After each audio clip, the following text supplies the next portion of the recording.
Mr. John Warner, one of our own, will be introducing Bryce Seidl from the Pacific Science Center. John. Thank you, Paul. Okay, how many of you saw King Tut?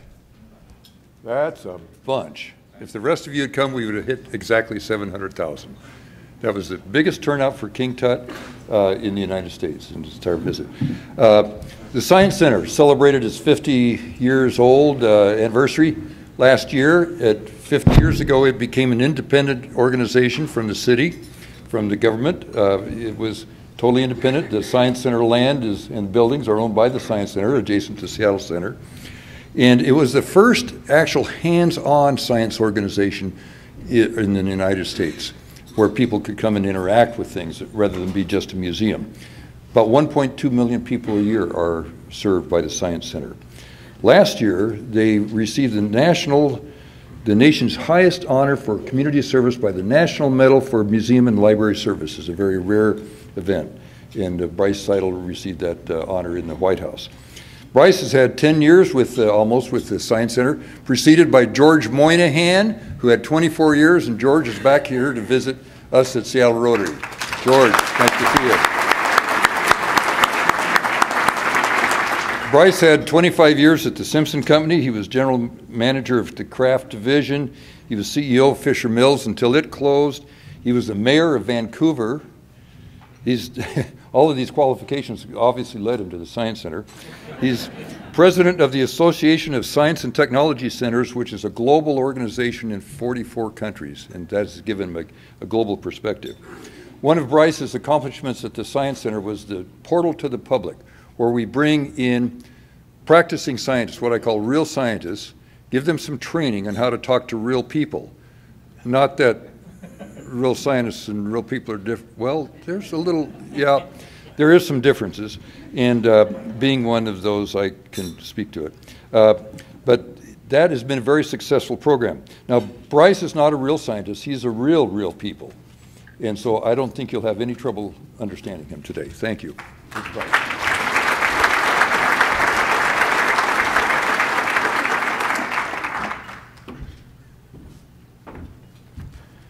First, John, thank you very much, and Paul, thank you for inviting me here, and for all of you, many of you who saw that I was on the program and you still came. I appreciate that a lot. It's a brutal assignment to have to follow Pat Cashman, but on balance, at the end of the program, we will have an appropriate amount of serious material and an appropriate amount of comedy. You've had the comedy.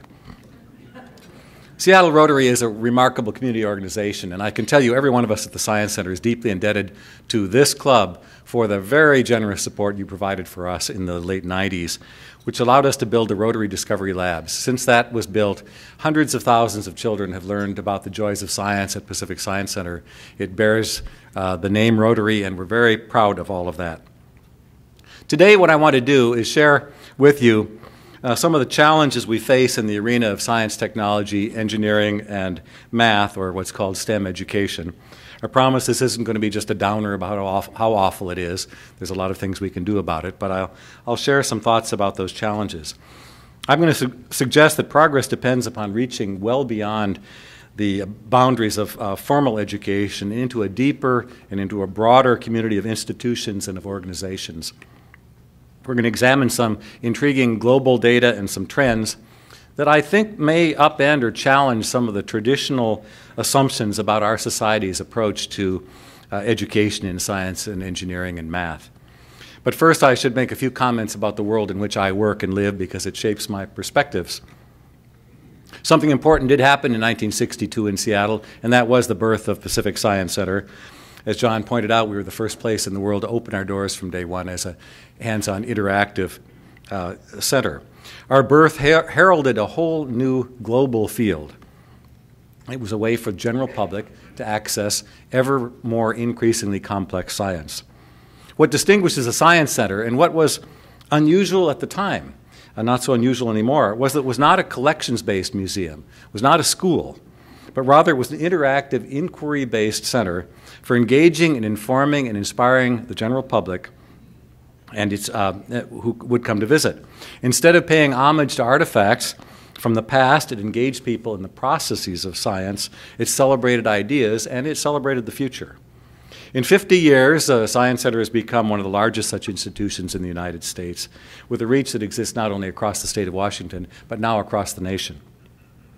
The concept at the time was electrifying. Other places in the United States started to open their doors using a similar model. Frank Oppenheimer's really imaginative exploratorium in San Francisco followed us about 7 years later and is probably the best known. But soon other cities and other nations were jumping on board. Long-established museums of science and industry began to promote heavy interactivity between their guests and between their displays as an adjunct to the traditional and very, very important enshrinement of historical devices and historical materials and information. The power of informal, interactive, inquiry-based learning has been embraced globally. Today, there are science centers all over the world. John pointed out I'm currently president of the International Association, and now we're in 47 countries, and there are other organizations beyond ours. It's a very, very large field. Science centers exist throughout Europe, South America, Australia, Asia, Africa. They're being built at the fastest rate in the countries around the world where industrial and technological growth aspirations about the future are the highest. Some of the leaders are India and China and the emerging Eastern European economies. But my talk isn't really about what science centers are or where they are. It's about why. Why have they become so ubiquitous? It's not because they're profitable businesses, I can assure you. It is because they perform an educational function that's integral to the educational systems of the economies of developed and developing nations. The Science Center, along with a number of other important cultural organizations here, such as the Zoo, the Aquarium, the Museum of Flight, the Burke, and Islandwood, to name a few other major ones, operate in a space that's commonly referred to as the informal science education space. The name informal science education is problematic, but we don't have a better term for it. In the world of education in the United States, there's a real propensity to view informal education as being the opposite of formal education, something that's it's nice to have, but not really necessary. Many view informal as purely discretionary and formal as the only education that matters. I think that's a very strange viewpoint. When we speak about eating, we talk about formal dining and informal dining. It certainly would be foolish at best to suggest that formal dining is the only kind of eating that provides nourishment to our bodies and that informal dining is unimportant, just nice to have, and adds no nutritional value. I think it's equally foolish to say that formal education is the only education that nourishes our intellect and that informal education adds no intellectual nutrition. The stakes are high in this arena we call STEM education. The specific disciplines in the STEM fields and the critical thinking skills that go along with the training and the processes of science are really the underpinnings of a modern economy. Our economy is dependent upon the fields that rest in science and technology. In our own state, about 11.4% of our economic activity comes just from what are called tech jobs, making us the most technologically dependent state in the Union. An education that includes STEM subjects prepares everyone, whether or not they're going to have a career in the sciences, with the critical thinking skills that are necessary to solve all kinds of problems. Maybe malaria in Africa, just to choose one, or elsewhere in the world. With major issues like energy, global disease, climate change, water quality, and cybersecurity facing us, the innovations that are required for solutions rest upon the STEM segment of our economy. Simply being equipped to cast an informed vote in a modern democracy begs for critical thinking skills to help us sort through the kind of complexities of the issues that are now appearing on our ballot relative to what it was a century ago. More successful STEM education is so important that the 6 organizations I mentioned earlier have banded together to put more mass and more muscle behind our collective efforts in STEM education than any one of us can muster on our own. We recently hired a noted national leader, Sally Schuler, who's with us as a guest today, to work with us as with a full-time commitment to helping us develop a set of collaborative STEM education initiatives. Bringing it home to our region now, we've got one of the most scientific and technologically based economies in the nation. Each of you in this room can inventory the companies around here that are leading changes in the world. You know, in transportation, in health, software, e-commerce, medical devices, genomics, and on and on. Our state is first or second in the nation in the number of STEM graduates per capita who are needed to supply the intellectual capital that feeds our economy. That surely must mean that we have a fundamental commitment to an educational system that can feed this demand. Oh, I wish that was true, but the truth is so far from that that it's almost beyond comprehension. In higher education, we're about 37th in the nation in terms of the number of STEM graduates we turn out of our universities. Instead of training them here, we import the intellectual capital we need from other states and other nations around the world. Some ask what's wrong with our universities, that they don't turn out more STEM talent. I'd say that while we are unwisely cutting the financial legs out from our great university system, that's not the heart of the problem. Look at our high schools. Some say they're not doing their job either. Nearly a quarter of the high school freshmen in our state don't graduate here in 4 years. Our graduation rate in Washington is worse than the national average. It's 13 points below the best state in the union. The failure rate is much higher amongst minorities and the poor. Half the students who do make it to college need remedial education in one or more subjects because they're not really prepared for the college work. But the bad news isn't limited to high schools. A couple of years ago, a national publication looked at the issue of primary science education in primary grades in our country. Washington took national but dubious honors for being the state that offered the fewest minutes of science to its fourth graders than any state in the union. That news came out just a few weeks after Boeing made their announcement that they were going to South Carolina. John Warner, one of our board members, pointed out so aptly, it puts us even behind South Carolina. The stakes are big. So here we are in Seattle, Washington today in this beautiful room in a beautiful city full of successful business and community leaders. In a city that has one of the highest levels of educational achievement in the nation, with an economy that is highly dependent upon the output of more and brighter and better educated students to feed our demand for talent. We hear about the need for STEM graduates, and we talk about it all the time. Again, you could conclude we must really consider it important. We're not acting that way if we consider it important. We cannot continue on the same path and continue to expect to produce more STEM graduates.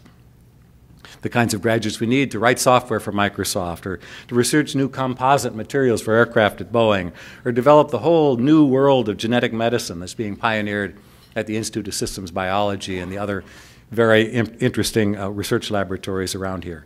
If we truly cared about educating our young people to be the inventors and the engineers, the scientists and the technicians at the cutting edge of tomorrow's economy, we'd be doing many things beyond our current efforts.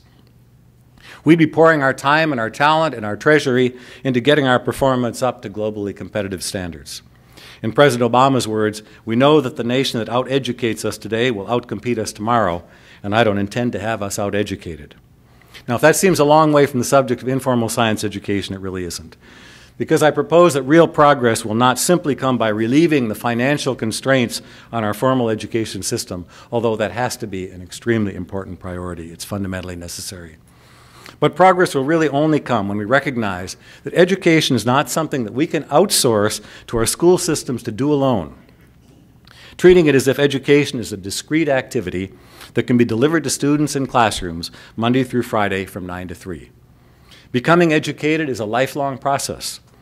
It occurs whenever and wherever there's an appropriate interest, stimulus, and opportunity. Here's where informal education stands tall.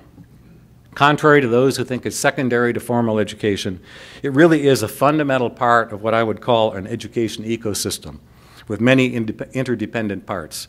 It works in concert with formal education, not in competition. It supports, it complements, it turbocharges educational outcomes. A complete and robust education is not something that can happen in one way, in one place to all people. It happens in a multitude of ways, in a multitude of places, to a hugely diverse population, diverse in interests, diverse in resources, diverse in capacities. Here's a little data that shows the complexity of getting better educational outcomes and the roles that must be filled beyond the halls of formal education. First, an anecdotal example.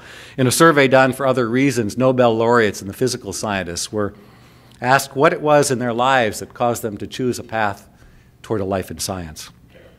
You might be surprised by the answer. More than 75% of them said they got interested in science by an informal science experience. In another survey, 61% of the scientists interviewed said they became interested in science by age 11. Informal science experiences at an early age were more important than their formal classroom experiences in igniting their interest in the minds of those scientists. Now some harder data for you. A researcher by the name of Dr. John Falk has been studying informal science education, what he calls free choice education, to determine if it really has any measurable impact on the knowledge of the general public. In a November 2010 paper published in American Scientist called The 95% Solution, he describes the outcomes of a 10-year study. He called it the 95% solution because we only spend 5% of our life in a classroom. Sparing you all the details, internal details of the study, a couple of things from it. Certainly compared to kids in other countries, our kids in the U.S. do better in their earlier years on science tests, and then they fade in high school. Most science known by adults did not come from the classrooms when they were students. Rather, it came from informal sources fueled by the pursuit of things in which they became interested and therefore stimulated their continued learning. Childhood free choice learning experiences significantly contributed to what adults did remember. Free choice learning experiences throughout life represent the single greatest contributor to adult science knowledge. And finally, schooling ranks at the bottom of significant sources of adult science knowledge. Now, certainly that isn't true for those that chose to earn their PhDs in science, but for the bulk of us, that's what the data shows. And some more intriguing and challenging data. A researcher by the name of Robert Tye at the University of Virginia set out to understand what factors led school kids to choose careers in the STEM fields. From a large and long-term study that began with thousands of 13-year-old students, he sampled over 3,000 kids that graduated from college. He found that the most important determinant of a STEM career was whether or not they had an expectation at age 13 that they'd have a career in science and technology. Those who expressed an interest in a STEM career when they were 13 were 3 times more likely to be able to have a career in engineering or the physical sciences than those who had not expressed interest in that career path. And listen to this. Those students that were classified as gifted in mathematics found that was not an important predictor about what career they would choose unless they had expressed an interest in that career when they were 13. So think about what that means for us. We drive for ever more testing, find out who's gifted in fields like math and science, and then we press to see how we can get their test scores even higher. Why do we do that? Ty's work would suggest that this won't really result in more people choosing careers in the STEM fields unless the kids are interested in making that their life to begin with. More cautions about putting too much value on higher test scores come from the Organization of Economic Cooperation and Development. They note that in many countries where students rank the highest in terms of test scores, they rank among the lowest in terms of being interested in working in science. And we know from the studies that without an interest in science, we're not going to create the healthy flow of people into the STEM fields, at least not as healthy a flow as we could get if we built both the capacity in the sciences and an interest. As we go to more metric-based educational measurements, what are we doing to spark our interest, the interests of our students in learning about science fields and to be excited about what their personal futures can be? Do we really think without a deep-seated dream of doing the work that will be made possible by the challenging studies that the students will choose to take on in terms of an academic discipline for a STEM degree, do you think that they're going to choose that career just because they got good math and science scores in high school? How many of you in this room can look me in the eye and say, I'm doing what I'm doing, and I've been very successful at it, because I was really gifted in school, but I was totally disinterested in the academics that were required for me to get here? I see one hand. Very few people end up doing something they're disinterested in simply because they had good test scores in it. I'll share with you one more surprising and somewhat disturbing data set about the multi-year study done in Europe that looked at the attitude of science in teens.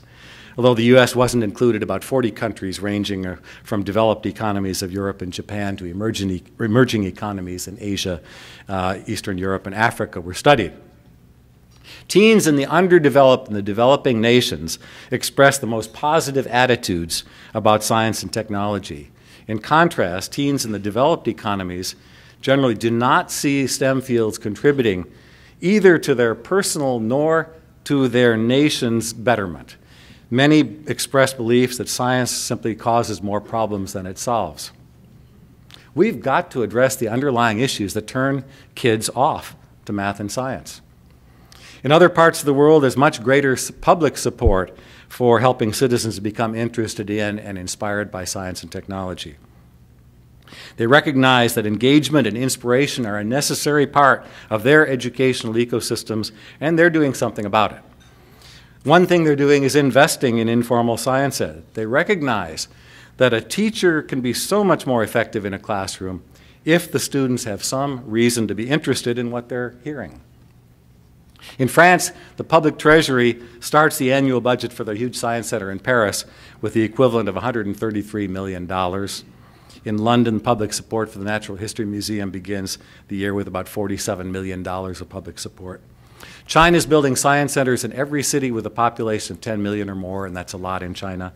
The new science center in Beijing has over 1 million square feet of very engaging and highly sophisticated interactive exhibit space. There are great science centers in Hong Kong, Singapore, Macau, Korea, India, Australia. A huge new publicly funded science center opened in Poland 2 years ago, draws over 1 million people a year. A new one just opened in Cape Town, South Africa, and a big one's being built in Abu Dhabi. In every case in these places, school groups throng to the centers, as do families and adults without kids.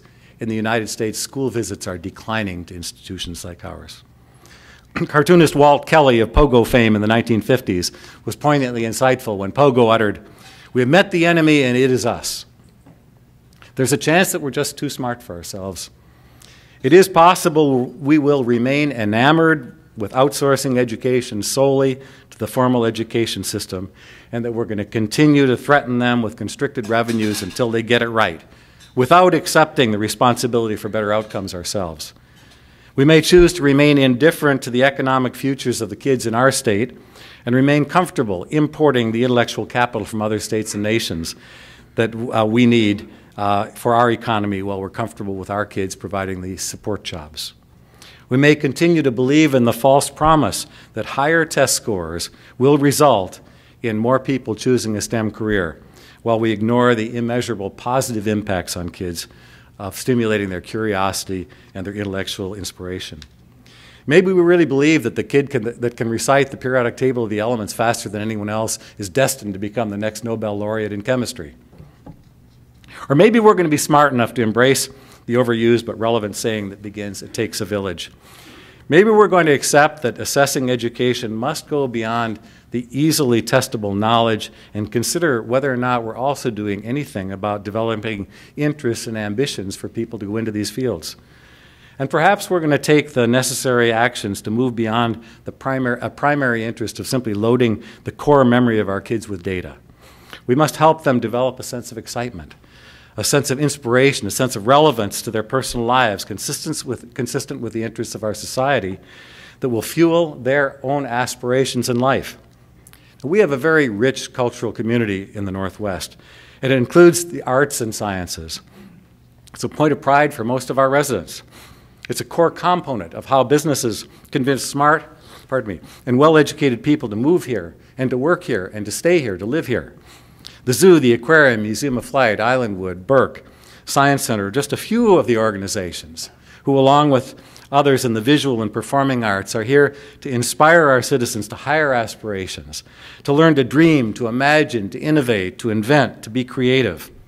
These organizations, every one of them, can be engaged in improving educational outcomes. I urge you to pay attention to these community assets. Value their contributions to the development of the whole person, a person who's innovative, that's creative, that's interested, that's engaged, that's anxious to learn, anxious to contribute back to their community. Think about what you can do outside of the schools to make children excited about their futures. Think about what you can do to help them understand that science, technology, engineering, and math can unlock fascinating and fun careers for them. With these tools, they can change their own lives and they can change our world. So I argue that the world of informal education is not just nice, it is necessary. Thank you.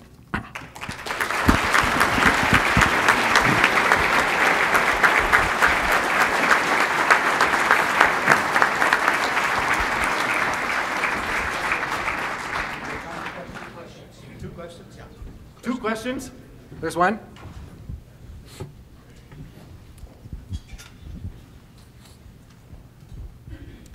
Thank you for your comments. Last year, Dr. Bonnie Dunbar addressed the same group and spoke on the topic of STEM, and you and I have chatted a little bit about this already, but one of the things that she cited was that many children make their decision about whether or not they want to pursue a STEM career by around 3rd grade. That's fairly young. So two related questions. How do informal programs like the Science Center reach out to engage kids K through 6th grade at a time when they're really making an important decision so that by the time they get to 13, they're enthused? And then what could the formal education programs be doing differently to engage kids at that level? Well, okay, I'll try to pull that together. Bonnie's a wonderful, articulate proponent of STEM education, as you all know personally.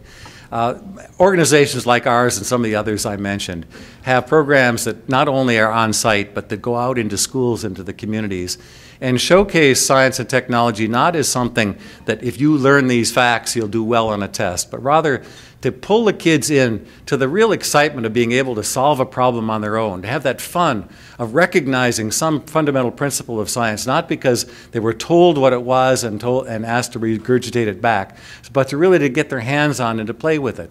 They're learning and they don't even know it. They don't feel like they're in school, and yet they're learning the processes of problem solving. That has to happen at an early age. Public schools could do more if they had the financial capacity and community support to bring things like our Science on Wheels vans into schools, or the programs that my colleagues have in this community, or to bring kids on school visits down to science centers where the kids are absolutely free to experience the joy of discovery, the fun of learning. When kids, if a kid's got some not very positive track out in front of them, dissuading them from it is very hard. And when a kid's excited about something that's productive, how can you hold them back? So that's what we do, and we help. Many teachers feel they have to be the subject matter expert in their classroom. In elementary school, that's not the most important thing. What they have to do is to get in with the kids and help them learn and get excited about these subjects. So places like us run this large program called LASER, along with Battelle, that helps teachers learn how to teach science the way science is done. Because ultimately, as the data shows, what the kid's learning in a factual basis in those early years is not going to be the basis of their science education. What they are learning in those early years is the process of creative thinking and of problem solving, and that is with them the rest of their lives and allows them to continue to learn and work in virtually any business. One more.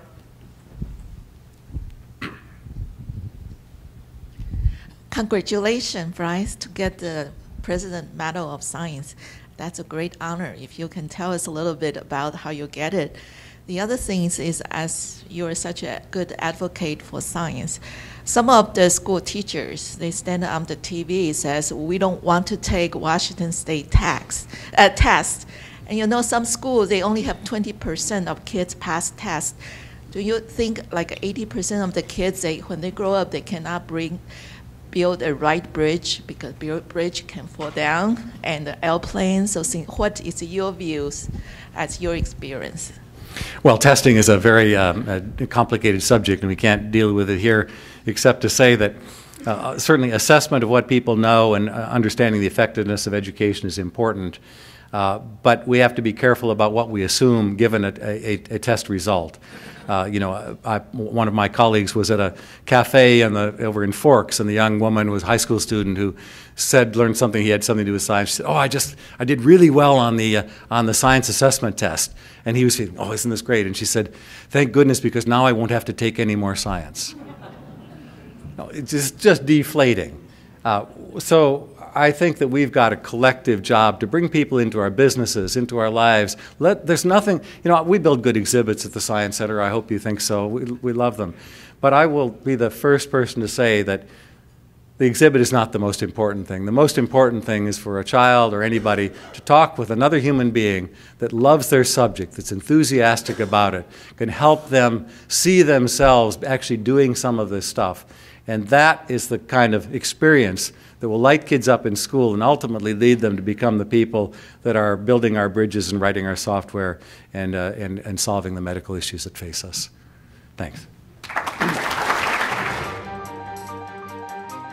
Seattle Rotary Online is made possible in part by a grant from First Choice Health, working with the Washington Health Information Collaborative to use technology to bring better health care to patients throughout the Pacific Northwest. First Choice Health.